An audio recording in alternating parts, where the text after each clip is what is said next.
Il y a le réveil spirituel, à la repentance sincère. Chacun fait sortir ce qui est mal de son cœur et fait entrer ce qui est bien. Celui qui dort spirituellement ne peut plus prier. Il ne voit rien et il ne fait rien. Il y en a même qui deviennent, excusez-moi du terme, deviennent comme des panneaux indicateurs. Quand vous arrivez, on dit bienvenue à Andrézy. Bienvenue à Andrézy là. Même si ce jour-là, en venant, les gens sont en train de se battre, le panneau lui va te dire toujours bienvenue. Il ne te dira pas, ça chauffe, aujourd'hui tu n'es pas le bienvenu. Il reste tel. Il y a des chrétiens comme ça. Ils sont comme des panneaux indicateurs. Leur vie n'est pas conforme. Je vais vous dire une chose. Il y a un choix à faire dans la vie. Si on veut changer, changeons une bonne fois pour toutes et soyons de bons chrétiens. Même si on doit mourir pour cela. L'église de Jésus-Christ a connu des mouvements de réveil. Pourquoi? Parce qu'il y a eu des faiblesses. Les premières églises qui ont existé, on les connaît. Les grandes églises. La toute première est là. Elle a travaillé. Elle a été vraiment bien. Parce que son nom même signifie justice. Mais plus tard, lorsque l'on a commencé à accepter ça, on dit bon, on peut maintenant prier pour les morts. On voit que le juste ne vit plus par la foi, mais on l'emmène à vivre par les yeux. Certains se sont réveillés. Le mouvement du réveil a commencé avec les Martin Luther. La partie de que le protestantisme est né. C'est là qu'on a parlé des protestants. Ceux qui ne sont pas d'accord avec certaines façons de faire de la première église. Ils ont commencé à prêcher. Après, il y a eu les Jean Calvin qui, ici en Europe, ont prêché. Après, il y a eu les Pentecôtes qui ont prêché. Il y a eu les John Wesley qui ont prêché. Parce que le réveil doit toujours être là. Et plus loin, il y a eu les anabaptistes.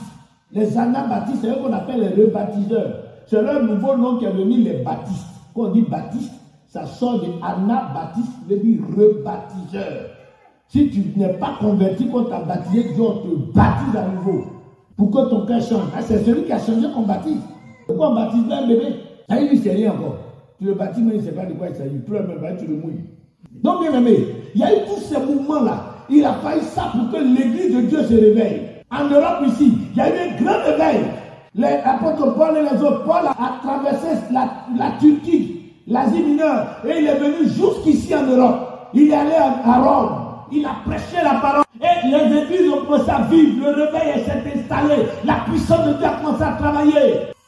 Mais aujourd'hui, l'église est morte. Vous allez voir aujourd'hui, il y a des temples vides. Les temples sont devenus des musées. Les lieux de culte sont devenus des musées. Si l'église, qui est toi et moi, ne sont pas réveillés, la mort va s'installer. La mort spirituelle, qui est quoi? Qui est la déconnexion avec Dieu. Lorsque toi et Dieu a déconnexion, tu n'es pas en connexion avec Dieu, c'est fini, tu es mort. C'est l'heure de vous réveiller en fin du sommeil. Bien aimé, on nous a dit que Jésus revient. Au fur et à mesure qu'on avance, effectivement, le temps du retour de Christ est proche. Il dit dans les derniers jours, il y aura des temps difficiles. Les gens seront comment? Égoïstes, fanfarons, amis de l'argent, ingrats, irréligieux, traîtres, emportés. Les enfants seront rebelles à leurs parents. Ils aimeront le plaisir plus que Dieu. Les gens aujourd'hui, c'est le plaisir. Plaisir, plaisir. On est là, à tout moment, on est dans le plaisir. Je vous dis, mes frères, le retour de Jésus est proche. Les prophéties bibliques sont en train de s'accomplir à la lettre sous nos yeux. Prenons conscience pour que nous n'ayons pas à l'enlèvement des saints. Prenons conscience que les temps se dégradent. C'est vrai, il y a le développement technologique. Il y a beaucoup de choses qui sont en train de se mettre sur pied. C'est bon. N'oublions pas une chose, que c'est que Jésus revient.